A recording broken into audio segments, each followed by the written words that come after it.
Entonces, para hoy, para Benamérica y para VAPA, es un orgullo tener como expositora a Gustavo Coronel. Gustavo Coronel es geólogo petrolero de 1955 y politólogo del 2007. Además de haber sido jefe mío en Maravén, fue miembro de la primera junta directiva de PDVSA, donde coordinó el proceso de racionalización de la industria, y en el sector no petrolero fue gerente del sector público en CBG, en Puerto Cabello, tanto en CDG como en Puerto Cabello, y en planificación de la gobernación de Carabobo fue fundador de Agrofeste y de Procalidad de Vida. Vive en Virginia, Estados Unidos, desde el 2003. Y con ustedes entonces dejo a Gustavo Coronel. Por favor, entonces apaguemos las cámaras y dejemos solamente la de Gustavo Coronel. Muchas gracias. Adelante, Gustavo. Bueno, primero que todo, buenos días a todos y realmente estoy muy complacido de ver caras familiares que me son muy queridas después de tantos años. Siempre es bueno el reencuentro. Eh, Como ustedes recordarán, bueno, yo salí de la industria petrolera en el año 81. Hace 25 años que estoy fuera de la industria petrolera, de manera que he desarrollado otros intereses y uno de ellos es el tema del cual vengo a conversar hoy con ustedes. Este, Después también incursioné en la gerencia del sector público, tratando de componer lo que no puede ser eh, remediado, como la CBG, por ejemplo, que era un caso pues que no tenía mucha posibilidad de curación. El puerto de Puerto Cabello, que era una gran fuente de ingresos para el estado Carabobo. Este, en fin, una experiencia bastante interesante fuera de la industria petrolera. Eh, lo que vengo hoy a conversar con ustedes es el tema de la educación ciudadana, eh, este, a raíz de la publicación de este pequeño libro llamado Una fábrica de ciudadanos, con un subtítulo que es las bases para la reconstrucción de Venezuela. Y es un libro que tiene un origen eh, muy antiguo. Cuando yo tenía 9 o 10 años, empecé a acompañar a mi madre a un instituto llamado Hogar Escuela Infantil en Los Teques, donde yo crecí. Este instituto fue fundado por mi mamá y mantenido por ella con un grupo de amigas del pueblo, tocando puerta en puerta pidiendo contribuciones, y mantuvo ella este instituto escuela infantil por hasta su muerte, por 40 años. Por cierto, ese instituto todavía está activo, todavía está actuando en función de la comunidad, tiene 90 años de haber sido fundado. Pero mientras mi mamá lo tuvo a su cargo, por allí pasaron un promedio de unos 100 niños al año, unos 100 niños al año que recibieron no solamente buena alimentación, buen cuidado, sino que también recibieron una educación en valores, en los valores fundamentales que debe tener un ciudadano. Entonces, estos 100 niños en 40 años, unos 4.000 niños que pasaron por allí, algunos de ellos, la mayoría, fundaron sus hogares, digamos que fundaron unos 12.000 hogares, y a su vez, de esos 12.000 hogares se generaron también, grosso modo, unos 50.000 ciudadanos venezolanos que de alguna forma u otra tuvieron la semilla de la buena ciudadanía que había sido implantada a sus padres o a sus abuelos por este instituto que había fundado mi mamá. Entonces, eso me dio a mí desde muy pequeño la convicción de que la educación tiene un gran poder transformador, tiene un gran poder amplificador. Es algo así como el interés compuesto en materia financiera. Eso de decir que el esfuerzo de una persona en Los Teques, un pueblo muy pequeño de los años 30, 40, derivó en la formación de 50.000 ciudadanos. Eh, eh, entonces, ese poder transformador de la educación es muy poderoso, pero también es muy poderoso la carencia de la educación. Lamentablemente, lo opuesto de la educación, la falta de educación, es también un elemento transformador en este caso negativo.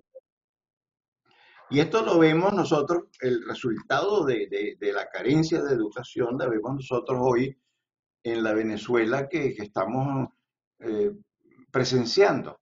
Es una Venezuela que en muchos sentidos, materialmente hablando, y también, por qué no decirlo, espiritualmente hablando, es un país que está parcialmente muy deteriorado. Yo diría, algunos sectores en ruinas totales. Eh, y para explicar esto, se oyen muchísimas razones. Se habla, por ejemplo, de las sanciones que han sido impuestas a Venezuela por países extranjeros, o se habla del deterioro de los precios de las materias primas, de los problemas logísticos relacionados con el petróleo, que es la base fundamental de los ingresos venezolanos. Todas estas razones son eh, parcialmente válidas. Sin embargo, yo creo que la razón fundamental, la que subyace la tragedia venezolana que vemos hoy, es la falta de una masa crítica de buenos ciudadanos activos.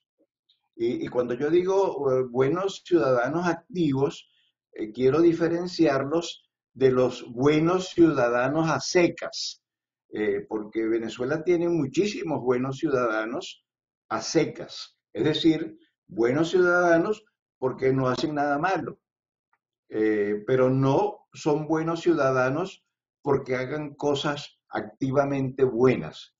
La diferencia es muy sencilla. Si uno no escupe en el suelo, uno es un buen ciudadano.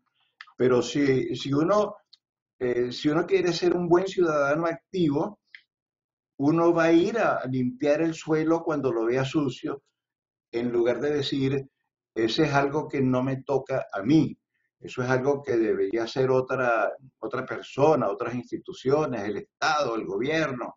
Es decir, esa es la diferencia entre los dos tipos de ciudadanos. El buen ciudadano activo en Venezuela es un ave rara. Y yo hago un símil por ejemplo, un edificio. A nadie sería una locura, se le ocurriría construir un edificio partiendo desde el primer piso, sin bases. Y yo creo que en muchos sentidos eso es lo que nosotros hemos hecho en Venezuela históricamente. Hemos tratado de construir el edificio llamado Venezuela desde el primer piso hacia arriba. El primer piso es el piso del petróleo y de allí en adelante tratamos de hacerlo más y más y más grande. Pero ese edificio sin bases, las bases son los buenos ciudadanos, ese edificio no se puede mantener en pie. Se ha derrumbado y estamos viendo la evidencia hoy en día. Ahora, tratando de explicarnos por qué ha sucedido esto, yo empiezo en mi libro a tratar de decir, de responder a la pregunta de por qué ha sucedido esto. Y para empezar, creí detectar una razón histórica. La razón histórica es que nuestro mestizaje ha sido muy amplio. mucho más amplio, por ejemplo, que otros países de América Latina, por ejemplo, Perú o Bolivia, países que tienen menos mestizaje y más diferencia clara entre razas. En Venezuela hubo un intenso mestizaje y ese mestizaje se aglomeró en un grupo muy numeroso que empezó a llamarse genéricamente el grupo de los pardos. Los pardos venezolanos constituyeron un grupo numeroso que empezó a tratar de ascender en la escala social, empezó a luchar por lograr un sitial más destacado en la escala social e inclusive llegó a superar, por ejemplo, en nivel algunos blancos, de aquellos blancos que llamaban los blancos de orilla, los que no tenían mucho dinero, los que no tenían muchos recursos. Y los pardos entonces se convirtieron en un grupo de cierto estatus social. La historia venezolana, en todos estos años, desde su creación en república, ha sido una historia de lucha por lograr igualdad social. Los venezolanos han luchado a capa y espada para sentirse iguales. Y eso no es malo, eso ha sido bueno porque ha desarrollado en el venezolano un sentido igualitario que cuando se expresa sanamente conduce a la tradicional cordialidad del venezolano. El venezolano es muy cordial, el venezolano da una sensación de calor humano y eso es muy agradable. Ahora, sin embargo, ese énfasis en la igualdad de los venezolanos nos ha llevado de una manera, cuando se exagera, nos ha llevado a lo que hemos podido ver, la exigencia en derechos básicamente con un gran descuido por los deberes. Los venezolanos no pensamos que con cada derecho que tengamos viene aparejado un deber. Entonces, ese énfasis sobre los derechos nos ha llevado entonces a descuidar el capítulo de los deberes ciudadanos, que es tan o más importante que los derechos mismos. Eso lo podemos ver, por ejemplo, en la constitución venezolana que tenemos hoy en día.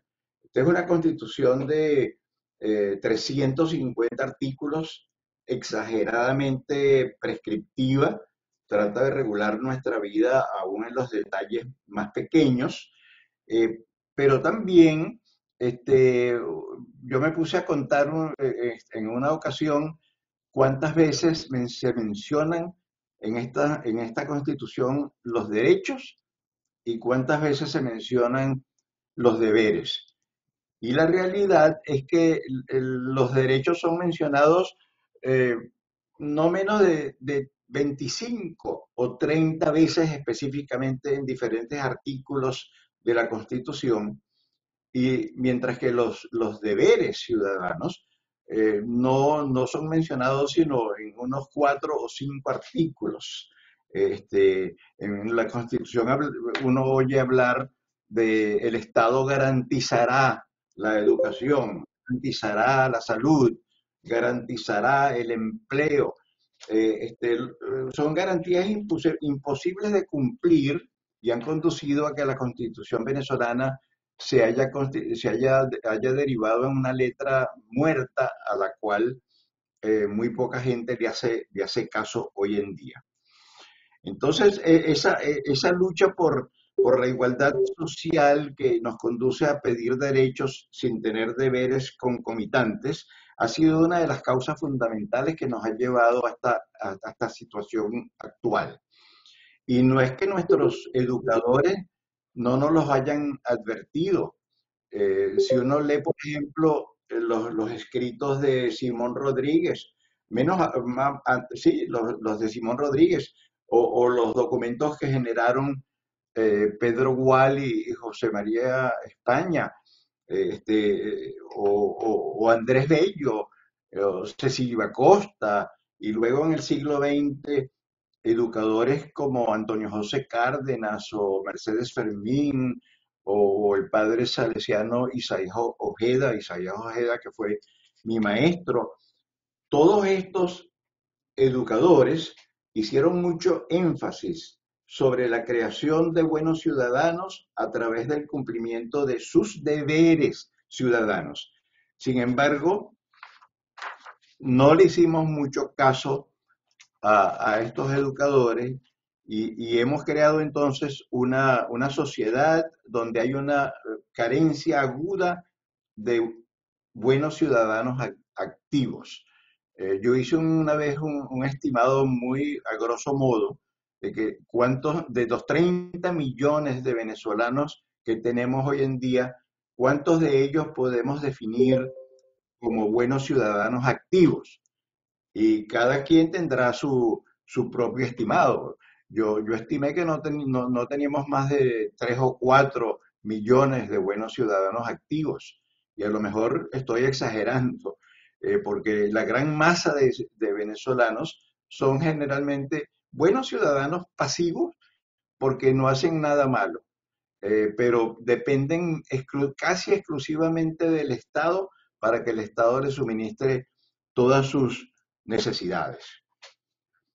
Ahora, la segunda razón, y esta es bastante poderosa, por la cual Venezuela no ha creado una masa crítica de buenos ciudadanos activos, es porque el liderazgo político nuestro históricamente ha carecido de una visión de largo plazo.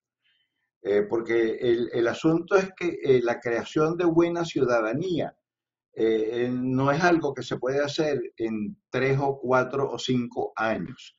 Es un proceso continuo en el tiempo y tiene que atravesar ciclos políticos. Es decir, tiene que pasar, tiene que sobrevivir a un cambio de un presidente A un presidente B. En Venezuela, sin embargo, lo que nos ha sucedido es que cuando el presidente A sale y entra el presidente B, ese nuevo presidente llega con su propia gente y con sus propios programas, olvidando los programas del anterior gobernante. Entonces tenemos, por ejemplo, la gran Venezuela de Carlos Andrés, tenemos el gran viraje que quiso dar, creo que fue Luis Herrera Campins. Cada uno de los presidentes llegó con su programa particular o con su programa personal, hasta que, por supuesto, llegó el hombre de la revolución bolivariana y terminó con rematar y de construir el desastre que tenemos hoy en día. Y la verdad, por supuesto, es que la creación de buenos ciudadanos, como les digo, es un proceso que incluye pasar no solamente de ciclos políticos, sino hasta de una generación a la siguiente generación. Eh, un programa similar a esto, por ejemplo, es el que llevó un hombre a la luna. Ustedes recordarán que John Kennedy fue a la televisión, se presentó en un programa televisivo nacional y dijo, los Estados Unidos han decidido llevar un hombre a la luna y traerlo de regreso sano y salvo. Eso fue a inicios de su presidencia, pero por supuesto Kennedy no vio este asunto de ir a la luna. El hombre fue y regresó de la luna después que 3 presidentes habían pasado el mando el uno al otro, de Kennedy a Lyndon Johnson, de Lyndon Johnson a Richard Nixon. Y entonces, eso ilustra que la necesaria continuidad que debe existir en una política de Estado a través de los diferentes ciclos políticos.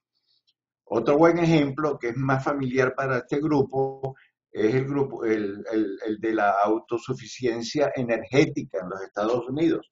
bueno, que se habla de autosuficiencia energética, pero lo que tenemos es una razonable suficiencia energética porque los Estados Unidos todavía no es realmente autosuficiente. Todavía importa una cantidad importante de hidrocarburos. Pero tuvo que esperar esto desde el bloqueo árabe en los años 70 hasta que durante la presidencia de Obama finalmente los Estados Unidos pudieron exportar un poco de más petróleo del que estaban importando. La reticencia del liderazgo político a, a, a patrocinar estos programas de larga maduración tienen que ver con el hecho de que no les ven el beneficio inmediato para su agenda personal. Cuando yo trabajaba en la gobernación del estado Carabobo, yo iba a los diferentes municipios a tratar de convencer a los alcaldes de que planificasen bien sus inversiones, que las inversiones que hiciesen atendiesen a, a las verdaderas necesidades de su gente y, y el alcalde de uno de los pequeños municipios que me oyó me dijo, mire, realmente mi principal proyecto en este momento es hacer un estadio de béisbol para 10.000 personas. Resulta que el municipio tendría 3.000 personas. Yo le dije, mira, pero nunca lo vas a llenar. Además, lo que tú realmente necesitas aquí en este municipio es una red de cloacas que no las tienes.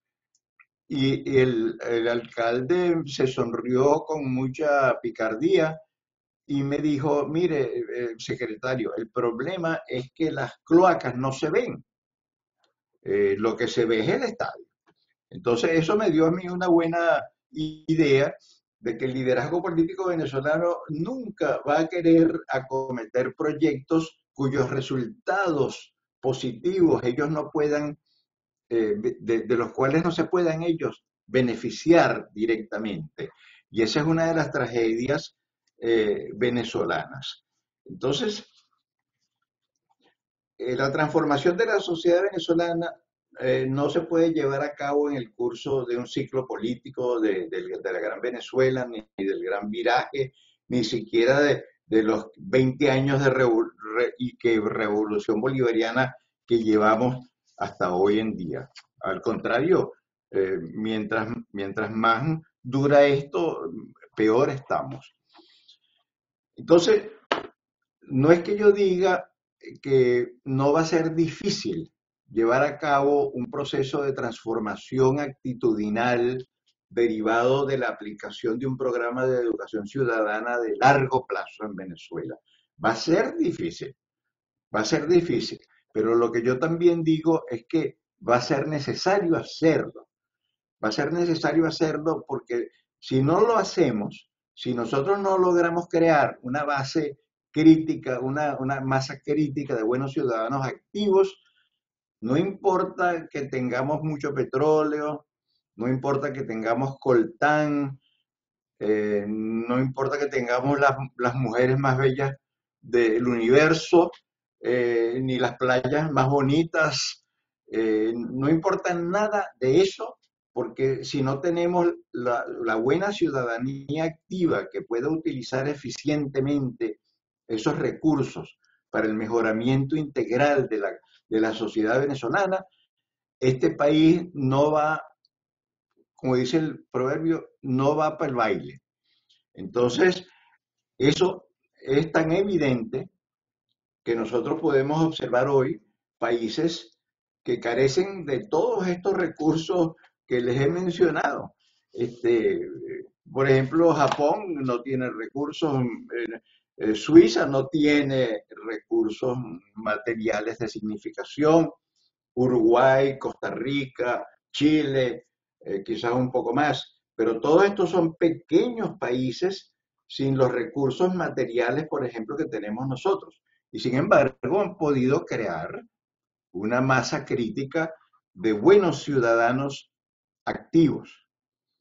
Eh, lo que quiero decirles, y lo digo yo en este libro, es que no solamente eso es necesario hacer en Venezuela, sino que es posible hacerlo.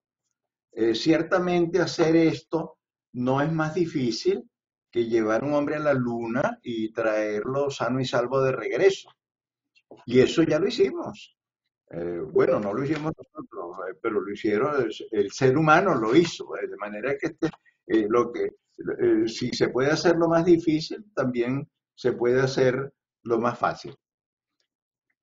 Ahora, ¿cómo lo hacemos? Esa es la segunda parte de mi libro. La primera parte es lo que hay que hacer, la segunda parte es cómo lo vamos a hacer.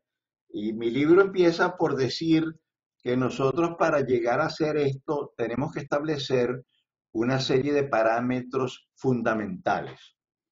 El primer parámetro, por ejemplo, es tomar una decisión de política de Estado para crear un programa de educación en valores que corte a través de los diferentes ciclos de alternancia política que podamos tener. Es decir, que no se interrumpa de un gobierno al otro, que sea un programa perseverante, que sea un programa bien planificado, que utilice todos los adelantos de la educación moderna y de la neurociencia, que ha hecho grandes progresos en los últimos 20 años, y que adopte estrategias que ya se han utilizado en otros países para llevar a cabo este programa.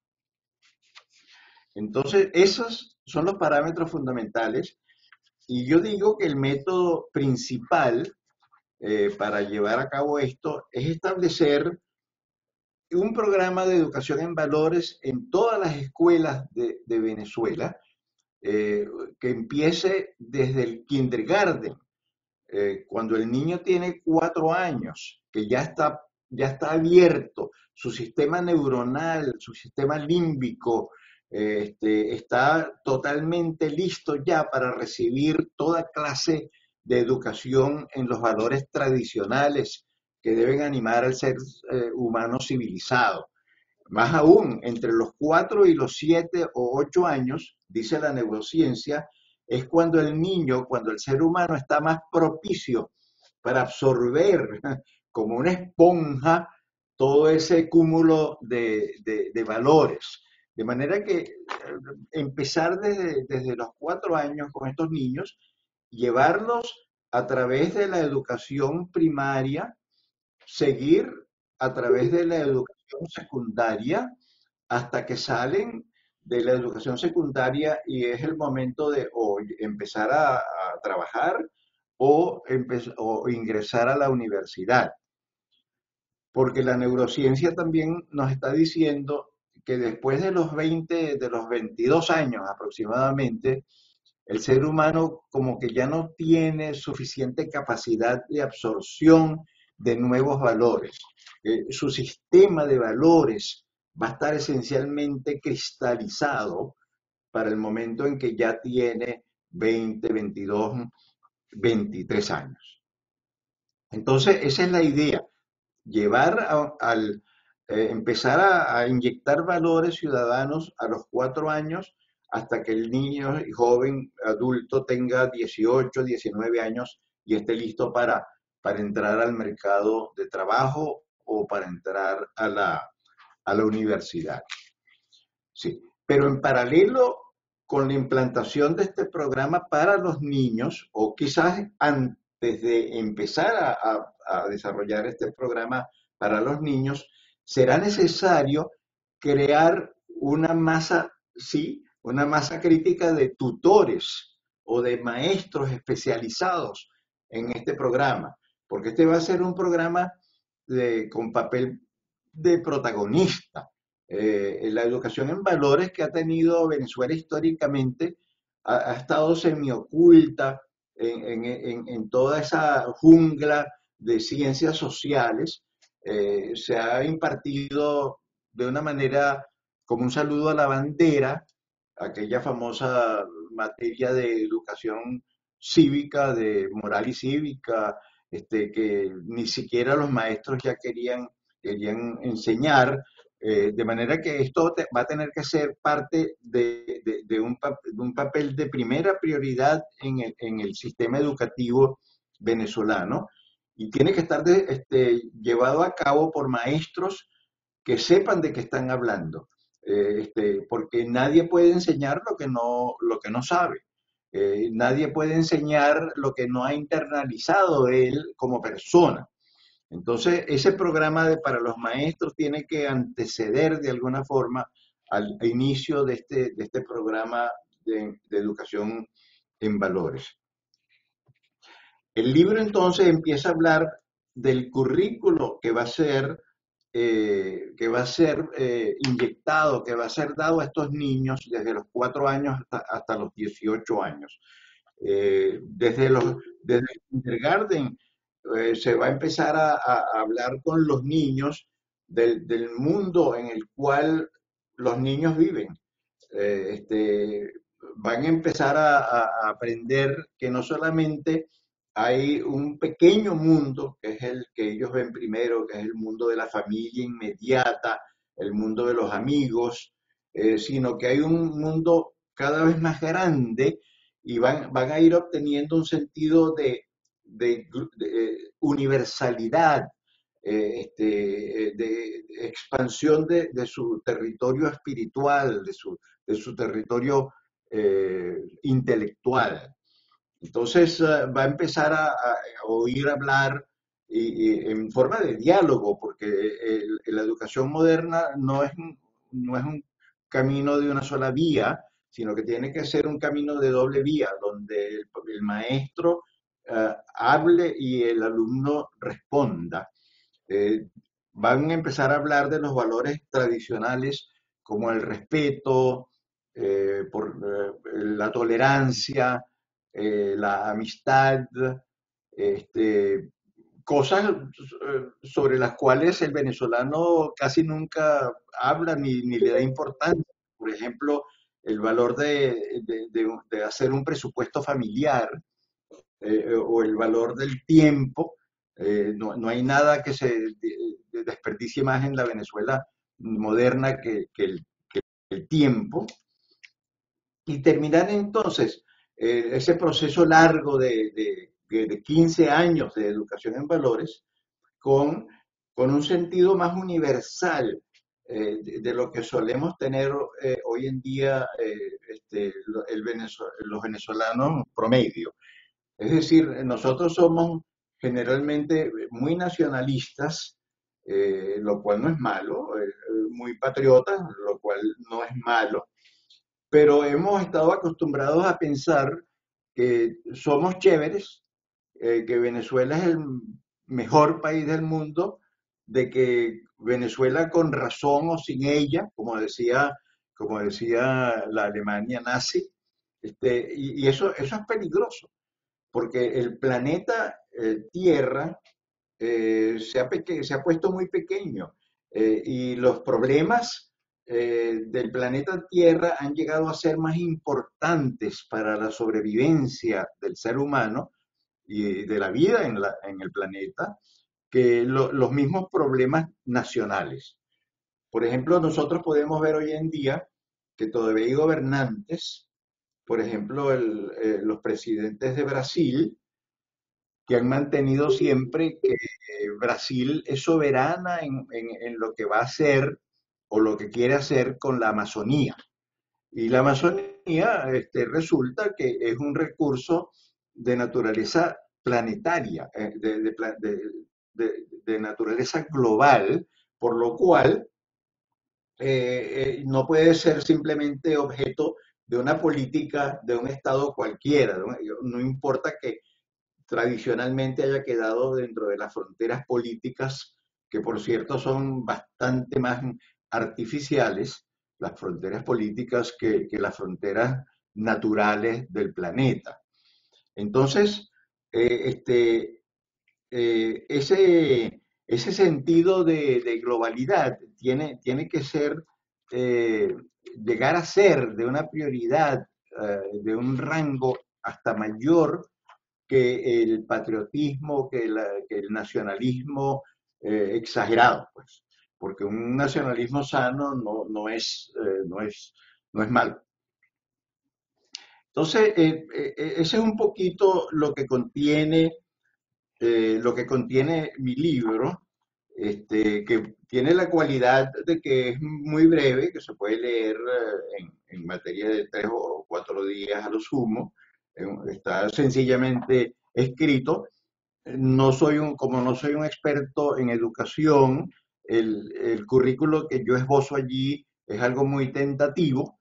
Un currículo tendrá que ser elaborado por los verdaderos expertos en materia educativa, y después de haber escrito entonces este libro sobre la necesidad de un programa nacional para Venezuela de educación en valores, y donde digo que eso tendrá que esperar la llegada de un gobierno democrático, de un gobierno donde la libertad y la verdadera democracia imperen, porque hoy en día, lamentablemente, la Venezuela de hoy, bajo el régimen actual, no es propicia para la implantación de un programa de esta naturaleza, pero que una vez que un nuevo gobierno democrático se implante en Venezuela, deberíamos empezar a desarrollar este programa nacional de educación en valores.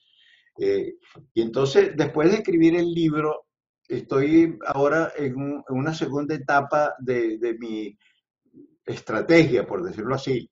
Un poco, es un poco pretencioso hablar de esto, pero lo que estoy tratando de hacer es, a través de este tipo de conversación con diferentes grupos, de interesar a más venezolanos en un proyecto como este que yo esbozo en este libro. Fundamos para esto, hemos puesto bajo el patrocinio de ese grupo que fundamos un grupo llamado el Grupo Ulises, que fue inspirado en un poema de un poeta inglés llamado Alfred Tennyson, sobre Ulises, donde Ulises le habla a sus marineros, Ulises ya viejo, le habla a sus marineros: mire, ustedes que han navegado conmigo por tantos años, este, déjenme decirles que yo tengo todo el propósito de navegar, de seguir navegando hasta el poniente, hasta la muerte, para tratar de descubrir nuevas tierras, para tratar de ver de nuevo a mis viejos amigos, para tratar de ser útil. Y el poema dice: porque la vejez tiene sus tareas, y tiene sus tareas nobles que llevar a cabo. Es decir, el hecho de ser viejo no significa que uno debe echarse a morir, sino que puede todavía tener algo de utilidad. Entonces, este grupo Ulises que hemos fundado, cuyo presidente es Rodolfo Izaguirre, que tiene, no, creo que tiene unos 92 años, y donde yo soy el secretario digámoslo así, del secretario de desorganización, y voy a cumplir 90.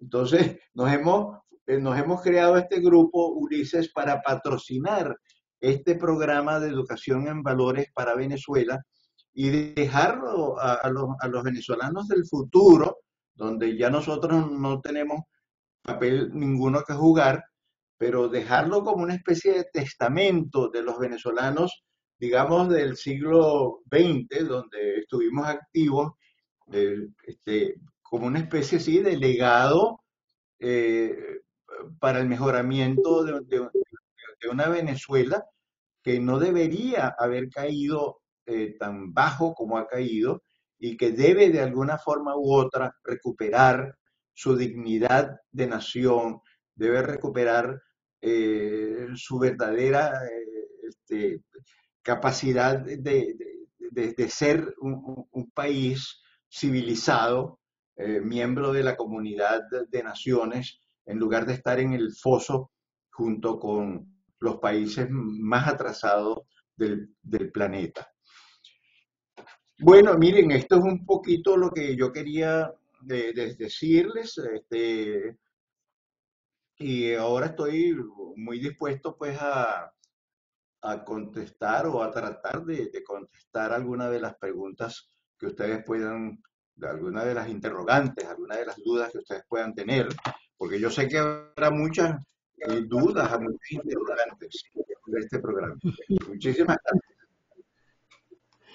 Bueno, Gustavo, muchísimas gracias a ti. Yo creo que ya de por sí la exposición es bastante motivadora. Vamos a empezar por las preguntas en el chat. Eh, Hay una pregunta que dice, ayer escuchamos una excelente clase magistral sobre el deterioro de las condiciones democráticas en América Latina por el doctor Pedro Castro, director del Centro de Formación Ciudadana de Benamérica. ¿Se ha establecido sinergia entre este centro y el programa que hoy nos presenta Gustavo? gracias. Eh, no, bueno, no, yo creo que esta reunión de hoy es una primera aproximación a lo que pudiese ser una sinergia. Yo sé que hay grupos como el de ustedes y hay otros grupos que están trabajando en, en elevar el nivel de conciencia democrática y de conciencia ciudadana. Y este es un proyecto que encaja muy bien dentro de esa tendencia. Yo creo que sí, se puede hacer con mucha facilidad, tratar de integrar estas cosas, sin duda. Ok, Gustavo, yo quisiera complementar que para ese mismo centro tú diste una charla este martes. Este, y que este es un centro que está patrocinado por Ben América, cuyo director es precisamente el doctor Pedro Castro, pero quien dirige todo el sector este de educación donde está escrito el centro es el ex rector de la Universidad del Zulia, Neuro Villalobos. Entonces, los que estén interesados en eso, bueno, por favor, escríbanme y yo les puedo dar más información. Y de paso también les recuerdo a Gustavo que lo invitaron para que fuera parte de los asesores de ese centro. Sí, Bueno, sí, claro.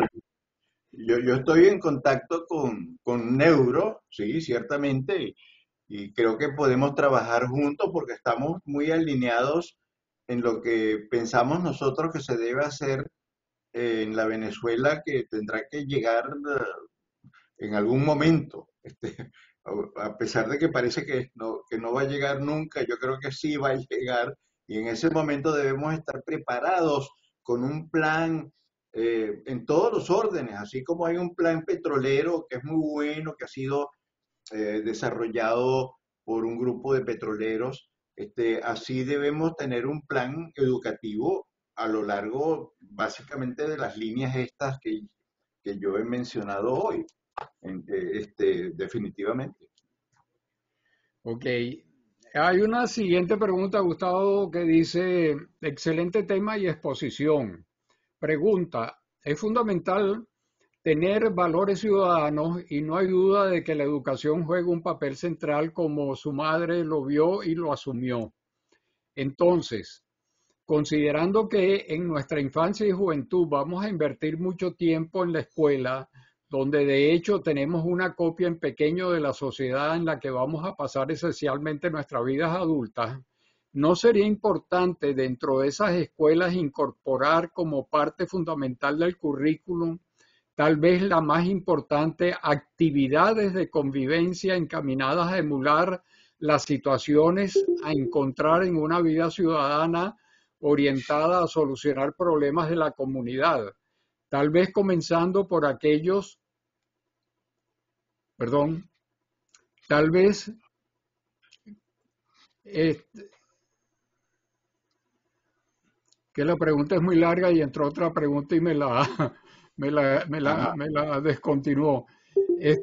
¿No sería importante dentro de esas escuelas incorporar como parte fundamental del currículo, tal vez la más importante, actividades de convivencia encaminadas a emular las situaciones a encontrar en una vida ciudadana orientada a solucionar problemas de la comunidad, tal vez comenzando por aquellos que de la misma comunidad donde el plantel se encuentra y donde el protagonismo de los educandos está en primer lugar.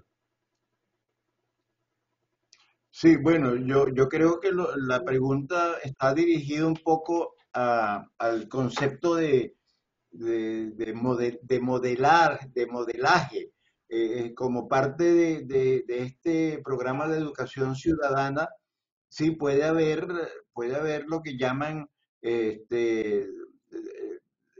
drama, donde se lleve a cabo en pequeño, se simulen simulaciones donde se pueda llevar a nivel de la escuela eh, hechos que se están presentando o se van a presentar en la vida real. Yo creo que ese es uno de las herramientas educativas más poderosas, es lo que llaman en inglés la teoría del drama, el teatro, y en la universidad, sí, lo llaman casos donde uno trata de recrear situaciones reales para analizarlas en la escuela. Eso se puede hacer, yo creo que es parte integral de lo que llaman hoy los nuevos métodos de educación. Okay. Hay una siguiente pregunta, Gustavo. ¿Cómo ha influido el facilismo petrolero en el déficit de ciudadanía?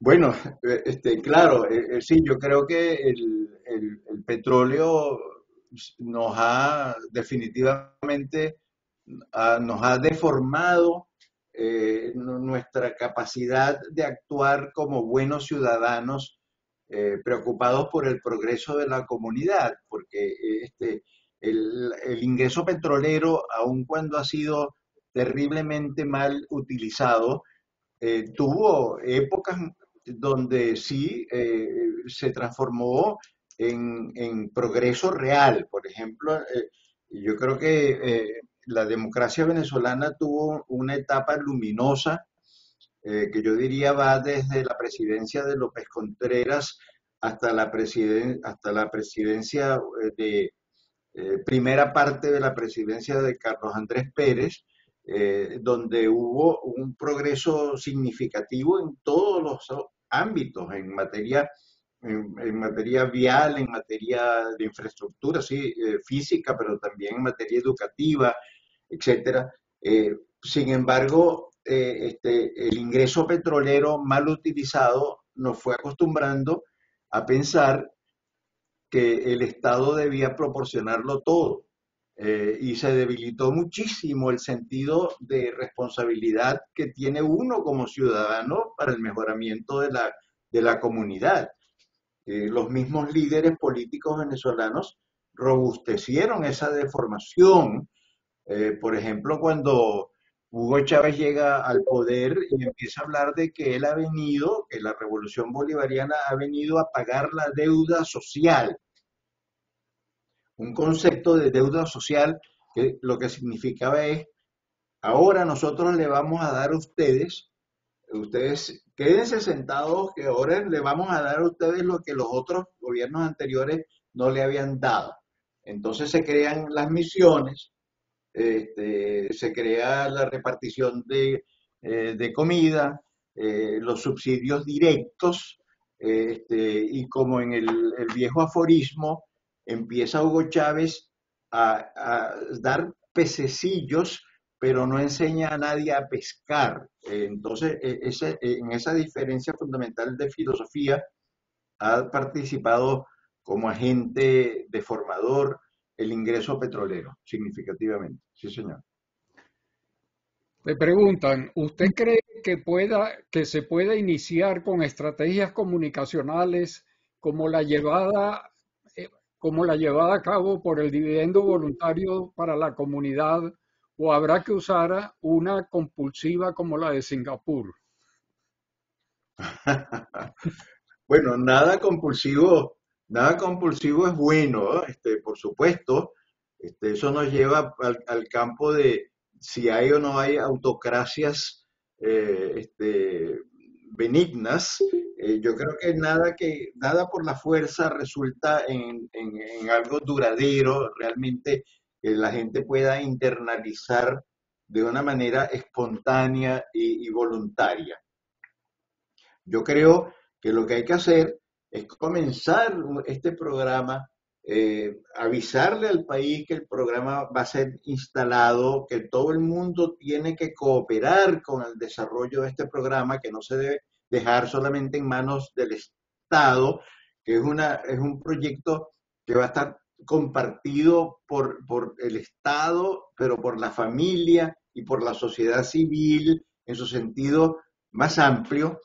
Y yo creo que ese es el camino, ese es el único camino que nos puede llevar a una creación verdadera de buenos ciudadanos activos. El camino de la convicción de que ese es el camino correcto, eh, este, eh, sin, sin llegar a la fuerza a lo Singapur o peor.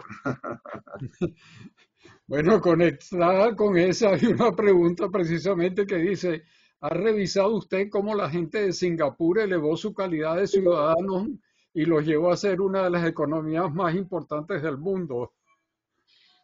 Sí, sin duda, Singapur es un ejemplo positivo, sin duda alguna, pero por supuesto no es el único. Tenemos a Japón, tenemos a Suiza, Uruguay, Costa Rica, los países nórdicos como Finlandia, por ejemplo, tienen un programa educativo excepcional. Es decir, dentro de todo ese grupo de países que ha tenido éxito, Singapur es uno de ellos y ha tenido un estilo particular donde el gobernante sí ha sido bastante autoritario. Pero de nuevo, eh, no es la vía que yo personalmente preferiría ver en Venezuela, ¿no? ¿Qué tal Suiza? Bueno, apreciado Suiza. Gustavo, además de interesante y necesaria, la iniciativa es loable. Un asunto es buscar financiamiento adecuado nacional e internacional para que el Grupo Ulises cuente con los recursos necesarios. ¿Ya han iniciado esa fase? Sí, no, Eduardo, fíjate, si algo tiene este programa de educación en valores, es que no es lo que llaman capital intensive, es decir, no requiere grandes sumas de dinero, es más bien un programa que se basa en los aspectos tecnológicos blandos, no hay grandes equipos necesarios, es formación ciudadana en base a la formación de educadores. Yo diría que quizás lo más costoso va a ser la instalación de un centro de educadores que esté orientado a implantar ese programa. Porque, repito, no hay ningún programa en valores que pueda ser superior a la calidad ciudadana de los maestros que vayan a implantar ese programa. Quizás eso es lo que va a necesitar más dinero. El problema que tenemos con este programa es que, yo repito, no se puede empezar en la Venezuela de hoy. El escenario político y social venezolano no está preparado, no está listo, anímicamente listo para empezar un programa de esta naturaleza, porque si se empieza hoy en día se va a convertir casi inevitablemente en un programa de adoctrinación ideológica, que es lo que hemos tenido durante los últimos 20 años.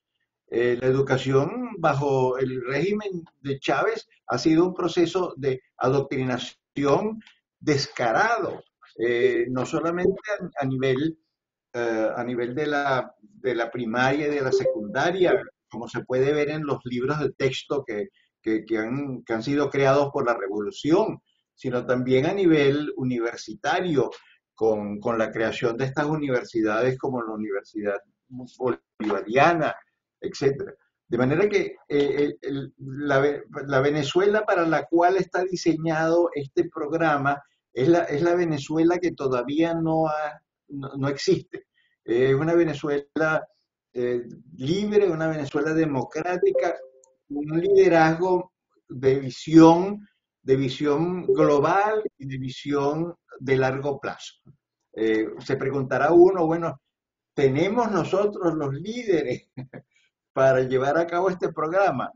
Y esta es una pregunta para la cual, honestamente, yo no tengo una respuesta. Yo quisiera ver esos líderes. Hoy en día en Venezuela yo no los veo con mucha claridad, ¿no?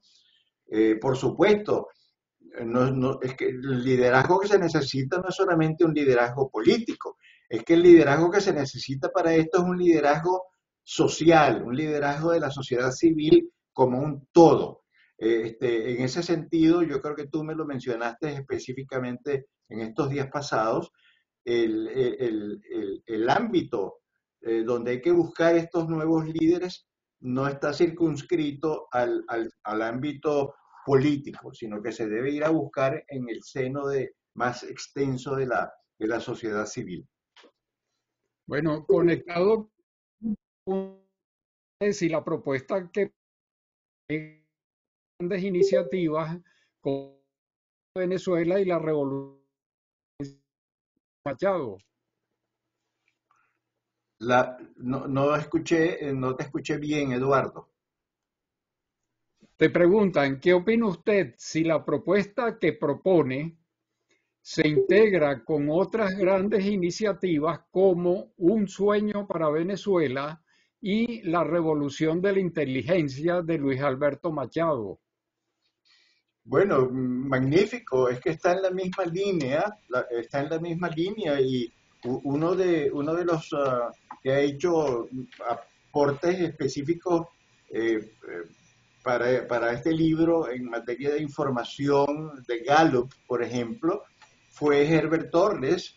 Herbert ha estado en contacto conmigo. Herbert estuvo trabajando para Gallup por muchos años aquí en la zona de Washington y él me ha dado buena información sobre la situación actual del concepto de ciudadanía en América Latina y en Venezuela, porque es a partir de ese concepto que tenemos nosotros que yo he derivado entonces lo que hay que hacer en materia del futuro. No, Herbert Torres, el autor de Un sueño para Venezuela, ha sido uno de mis grandes colaboradores en este asunto. Y por supuesto, la teoría detrás de la inteligencia de Luis Alberto Machado es perfectamente respetable. Es que hay grandes iniciativas en este campo educativo. También lo fue en muchos sentidos, con todas las desviaciones que pudo tener, pero también lo fue o lo es todavía el de las orquestas, el del sistema que fundó José Antonio Abreu durante la democracia y que luego durante la revolución fue un poquitín capturado eh, por el chavismo. Pero básicamente todas estas iniciativas encajan dentro del mismo deseo de que Venezuela pueda llegar a ser un país civilizado como miembro genuino de la comunidad de naciones y no sea un país atrasado como el que tenemos hoy, porque esa sería la gran tragedia nuestra, que nosotros no podamos cambiar. Ok, te dicen, los valores son la base de todo y la primera prioridad. ¿Cómo podría contribuir cada quien en esta tarea desde su lugar y circunstancia? Bueno, es que cada quien ya contribuye, Eduardo, porque un buen ciudadano está casi sin pensarlo, casi inconscientemente, está ejerciendo su papel de buena ciudadanía cada hora, cada minuto de su vida. El problema, repito, es que no tenemos en Venezuela una masa crítica de esos buenos ciudadanos activos. Los que tenemos han hecho posible que en la Venezuela de hoy todavía haya un grupo de resistencia al deterioro, pero no es suficientemente grande para revertir la tendencia que tenemos nosotros al deterioro actualmente.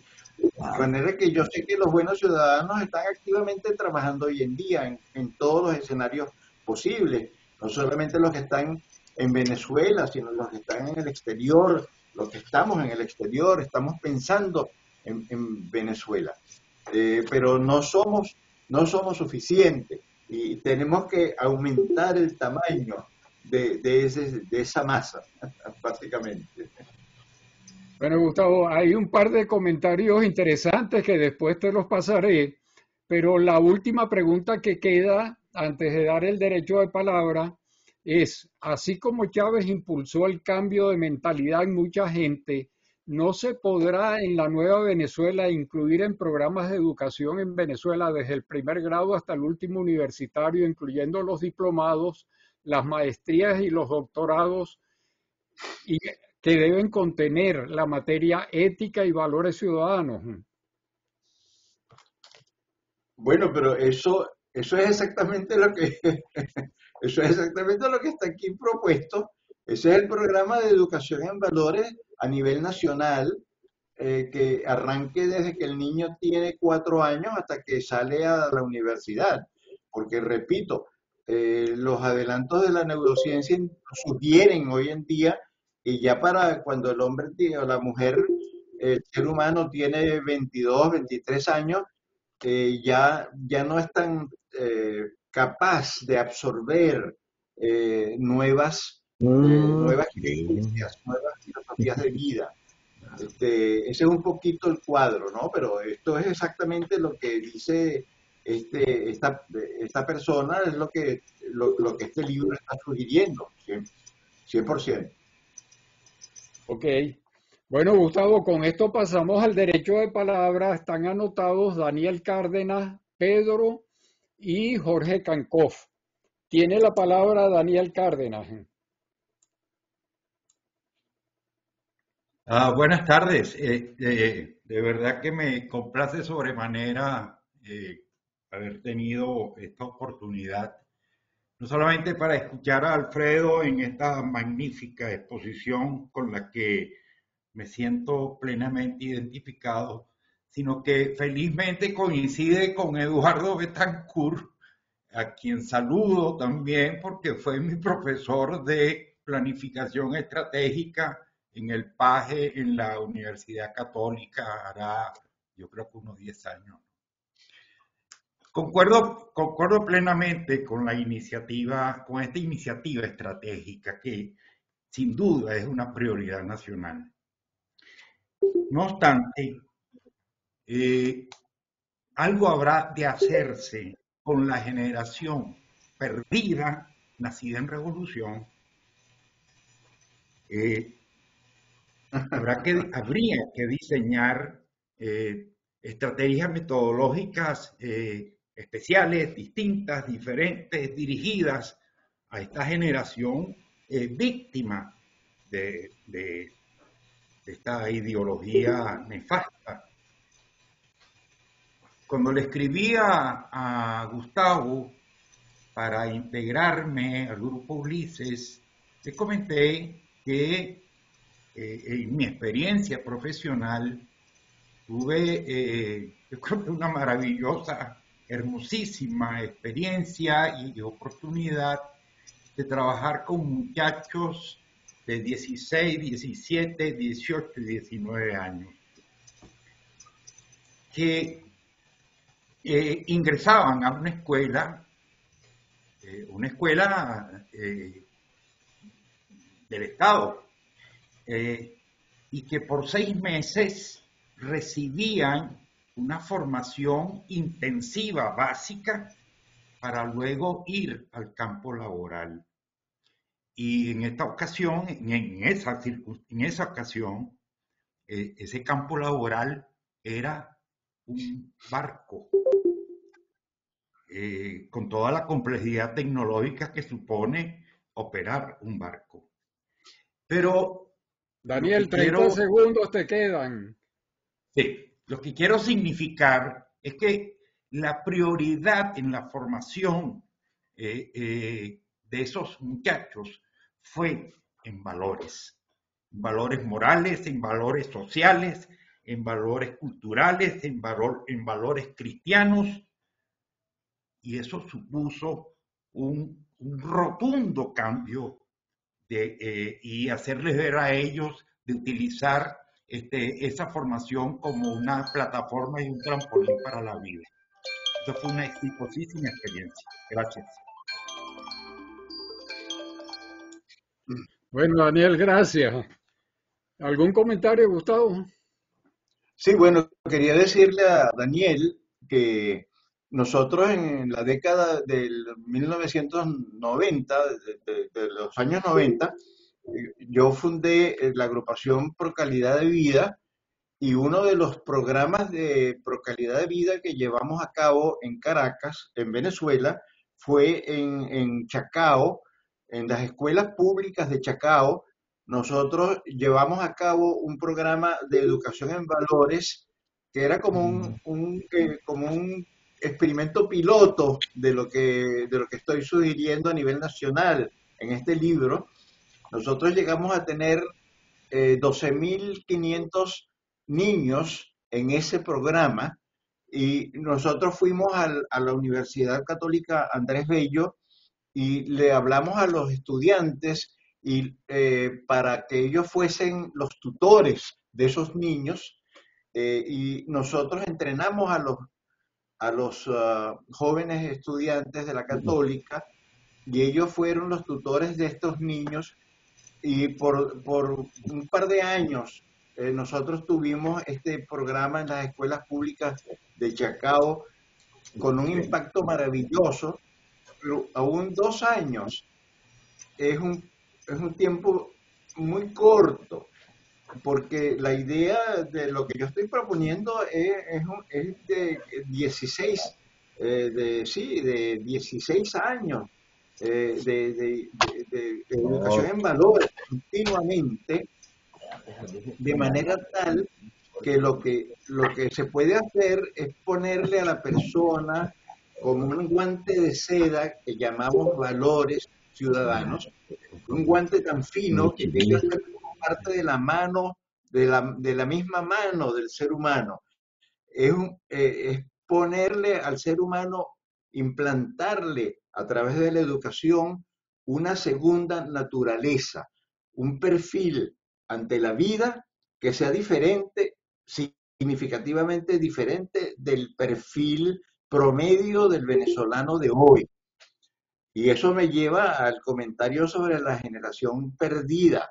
En efecto, ese es un problema que yo no sé cómo lo puede resolver el país, excepto de una manera muy cruel, que es esperando que pase de la escena esa generación. Es que ya los viejos estamos más allá de la redención en cierta forma. Los que hemos sido criados bajo la Venezuela petrolera, eh, hemos sido deformados en mayor o menor cuantía por ese facilismo del cual hemos hablado hoy. De manera que sí, el impacto de la educación en valores en un periodo durante toda la niñez y adolescencia crea en el ser humano una segunda naturaleza y va a crear un nuevo venezolano. Y ese nuevo venezolano va a tener un impacto sobre lo que va a ser un nuevo país. No el país que tenemos hoy, sino un país con una masa crítica de buenos ciudadanos activos. Ese es básicamente la visión que anima este libro. Y hay mucha gente que lo ha adoptado intuitivamente, mucha gente está pensando en esto a lo largo de estas líneas. Sí. Tiene la palabra Pedro. Pedro, 3 minutos. Ah, soy Pedro Figueroa. ¿Me escuchan? Ah, sí, cómo no. Ok. Gustavo, gracias por ilustrarnos. Ojalá ahora tengas el mismo mayor éxito que el que tuviste en Agropet. Yo también me gradué en el 1955 como ingeniero de petróleo y muy pronto comencé a trabajar en Creole Tijuana. Y empecé a conocer la Venezuela sin educación a que tú te refieres por culpa de los malos políticos que desde 1811 han actuado más o menos igual. Y esa es la razón por la cual los buenos ciudadanos venezolanos inactivos no tienen la capacidad para ser activos. Los 40.000 entre obreros y profesionales petroleros venezolanos, que son apenas del 0,02% de la población, contribuyeron con el 96% de los ingresos en dólares y el otro 99,8% de la población contribuyó apenas con el 4%. Otro ejemplo de venezolanos con éxito como los petroleros lo tenemos en la experiencia de la Shell en Indonesia. Y otro último, más reciente ejemplo es de nuestra propia reversión, estatización. Los petroleros tienen que tomar el poder político, aunque no nos guste. Es una obligación porque hemos demostrado que tenemos que distribuir todas las enseñanzas de meritocracia y honestidad y de principios con que manejamos la industria petrolera. Tengo el orgullo de haber formado el primer barrio adentro de Venezuela que se inscribió en el registro de Chávez 3 años antes de que llegara Chávez al poder.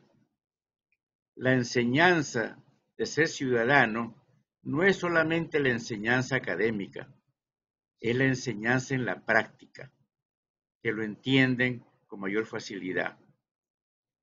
Claro. Y un gran ejemplo es cómo peregrinando por Singapur, Berna y 30 Hamburgo, segundos te quedan, Pedro. sabaneé a Muhammad Yunus para copiarme su programa de microcréditos para madres solteras. Y para terminar un informe, Elías Mata de la Asamblea está preparando un programa para lo que viene. Lo mismo que mi tocayo Pedro Castillo desde el SBIP. Entonces, yo diría, ¿cuándo vamos a comenzar nosotros en BEPA o en América a hacer lo mismo desde el exilio? ¿Algún comentario, Gustavo? No, me parece un comentario muy a propósito. Claro, el sector petrolero ha sido un grupo muy criticado por la Venezuela externa al petróleo, pero muy eficiente en la consecución de objetivos, no solamente para las empresas para quienes trabajamos, sino para la comunidad como un todo, pues. Ciertamente estoy totalmente de acuerdo con lo que dice Pedro. Ok. Tiene la palabra Jorge Cancoff.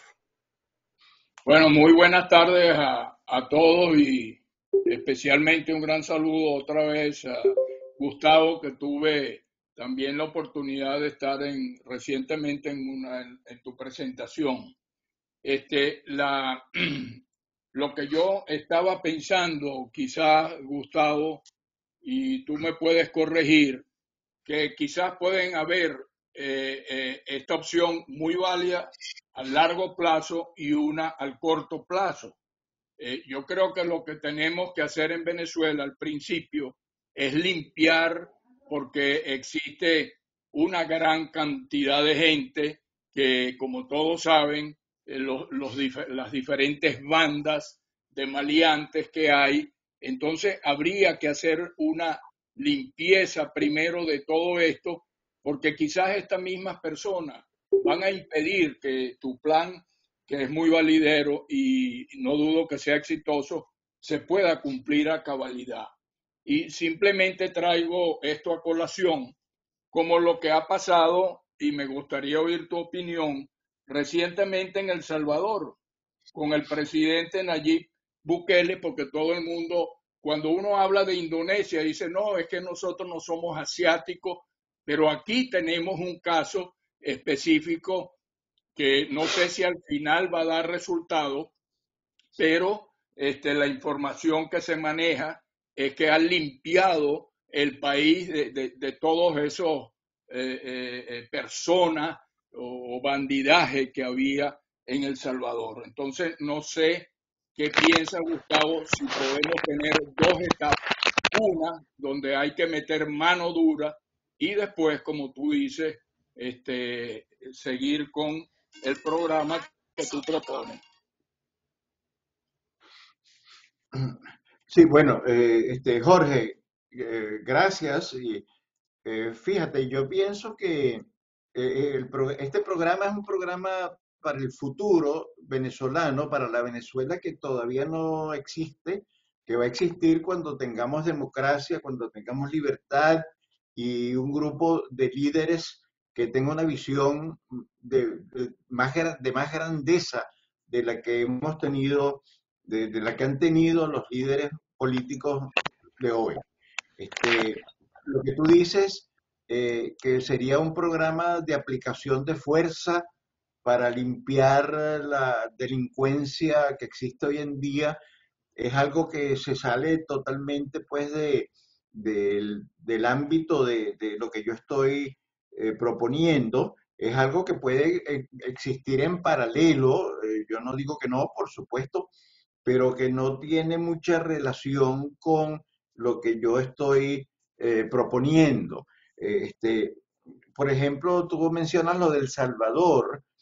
Yo todavía, en materia del Salvador, no sé, no estoy seguro de si el presidente actual es el Salvador del Salvador o es otro populista que quiere perpetuarse en el poder, porque en paralelo con sus actuaciones muy positivas para limpiar el grave problema de la delincuencia en El Salvador, también está tratando de cambiar las reglas, la constitución, para buscar su reelección indefinida, que es algo que han aprendido los populistas latinoamericanos de Hugo Chávez.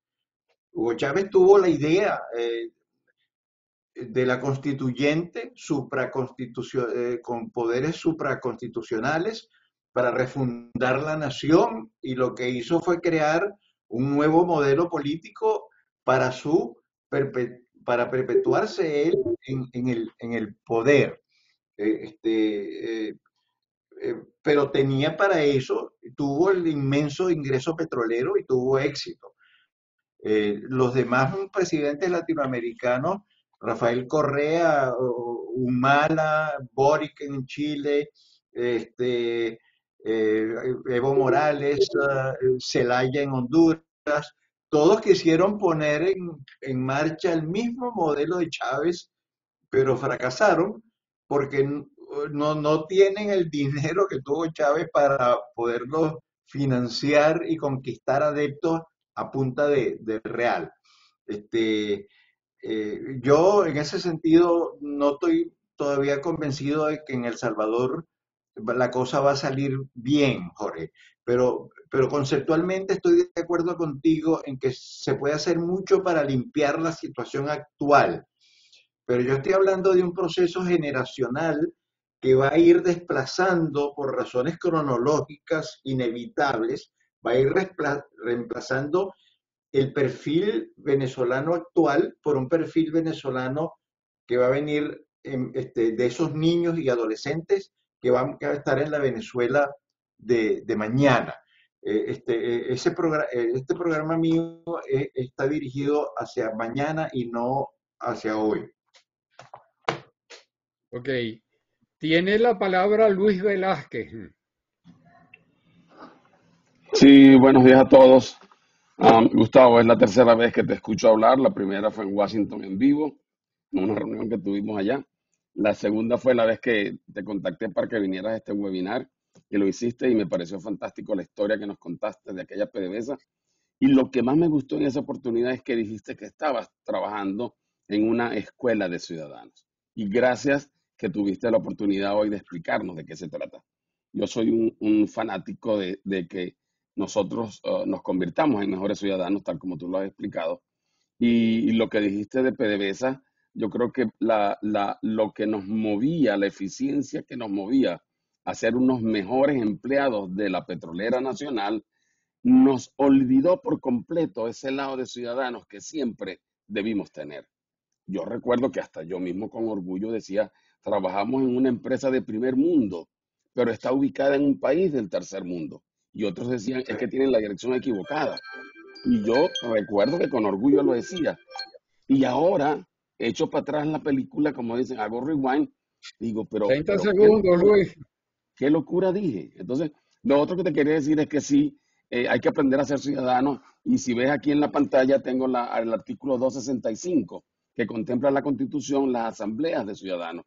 Hay que aprender a ser ciudadanos para poder ejercer los deberes y los derechos que tú bien dices, porque están respaldados por el 265 de la Constitución, las asambleas de ciudadanos. Y yo formé la primera asamblea de ciudadanos que se hizo en Venezuela, que la hicimos en Cumbre de Curumo. Gracias. Fue un placer verte de nuevo, Gracias. Gustavo, y escucharte más todavía. Muchas gracias, Luis. Muy, muy amable. Sí, señor. Sí, gracias. Bueno, queda anotada en el derecho de palabra Beatriz y con eso entonces vamos a dar por cerrada la parte formal de esta charla. Adelante, Beatriz.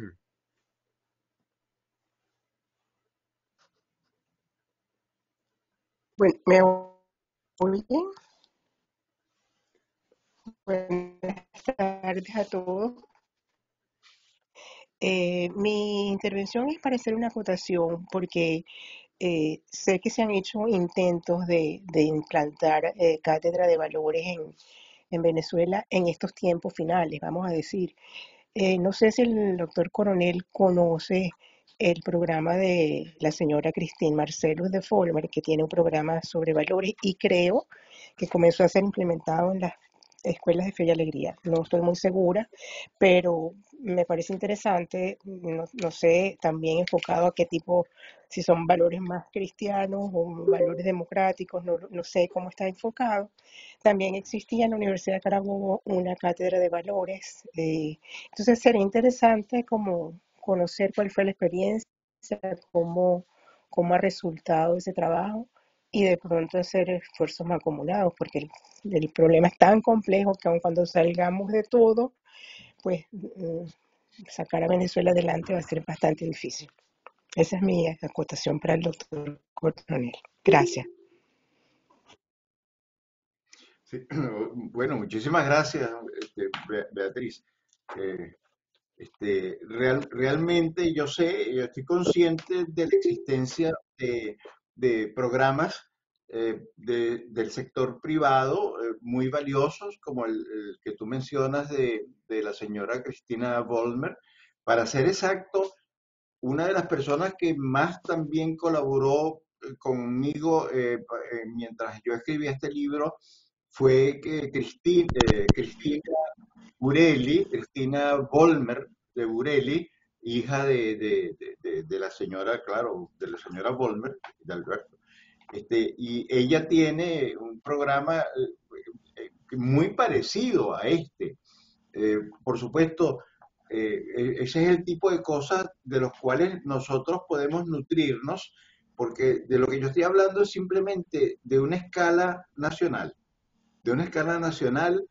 y perseverante en el tiempo. No es algo que se va a empezar hoy y se va a terminar dentro de 2 o 3 o 4 años. Es algo que dentro de 50 años va a seguir funcionando porque ha llegado a ser parte de la política de un Estado moderno que quiere mantener una alta calidad ciudadana entre sus habitantes. Porque una caricatura de la Venezuela de hoy es que nosotros somos 30 millones de gente, somos un gentío, pero no somos un país de ciudadanos. ¿Y cómo lograr pasar de una cosa a la otra? Eso requiere un programa nacional. Eh, claro, podrán siempre coexistir en paralelo programas privados de sectores relativamente pequeños, como el que nosotros mismos hicimos en la década de los 90. Nosotros, como digo, llegamos a tener 12.500 niños en ese programa, que no es poca cosa.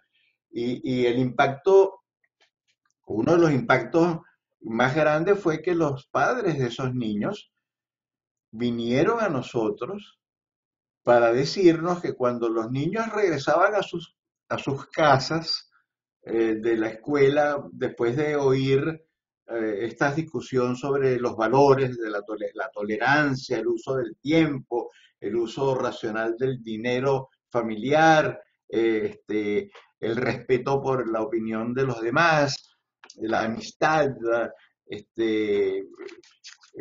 cuando regresaban los niños a hablar de esas cosas en el hogar, los padres se sentían sumamente interesados y fueron a pedirnos a nosotros que incluyésemos a los padres también en ese programa.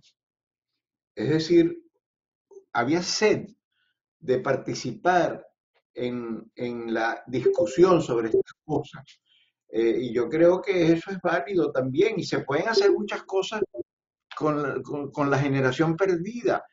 Sí, todavía esa generación no está enteramente más allá de la salvación, de la redención, pero la verdadera transformación se va a llevar a cabo en los venezolanos que van a nacer hoy y mañana, no los que nacieron hace 20 o 30 o 40 o 50 años.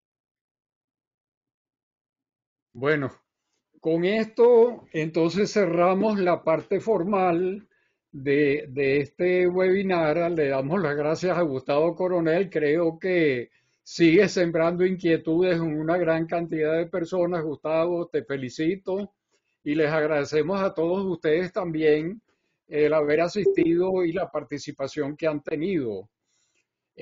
A nombre de Benamérica y VAPA, Gustavo, una vez más te damos las gracias y eres nuestro invitado permanente para cuando tú quieras hablar otra vez de alguna de las cosas que estás haciendo y que son sumamente interesantes.